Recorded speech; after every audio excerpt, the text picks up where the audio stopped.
मी हे कपड्याचं स्टँड कपडे सुकवायला कमी आणि ह्या गोष्टीसाठी जास्त वापरते. आता कोणत्या ते पुढं सांगतेस. आज होता संडे, आज सकाळी सकाळी दळण करायला घेतलं होतं. संडेच्या दिवशी आपल्याला कुठं सुट्टी असते, सुट्टी तर फक्त ऑफिस आणि स्कूललाच असते. आपल्याला तर संडेला सुद्धा कामच असतात आणि ठरलेली कामं असतात. आज माझी काही ठरलेली कामं होती, तीच मला पूर्ण करायची होती. त्यामधलं सगळ्यात पहिलं तर दळण करायला घेतलं. म्हटलं आधी दळण करावं आणि त्यानंतर मी ना माझ्या ह्या संडेच्या मोहिमेला चालू केली. तर संडेची आजची मोहीम होती ती म्हणजे सगळी किचनमधली भांडी ना साफ करायची.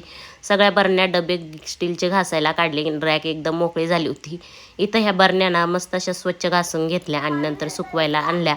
इकडं ह्या दोघांचं सकाळी सकाळी ना मस्त अशा गप्पा चालल्या होत्या ड्रॉइंग करता करता. आणि हे पहा कपड्याचं स्टँड आहे ना, हे मी कपडे सुकवायला जास्त काय वापरत नाही. पण भांडे घासल्याच्या नंतर ना हे असे भांडे सुकवायला जास्त वापरते. बऱ्याच वेळा मी याच्यावरतीच स्टीलचे डबे अशा बरण्यांना सुकवते. आणि हे असं डोकं फक्त आपल्या बायकांचंच चालू शकतं बरं का. तुम्ही पण हे असले जुगाड करता का ते मला कमेंटमध्ये सांगा. व्हिडिओ आवडला असेल तर पटकन सबस्क्राईब करा.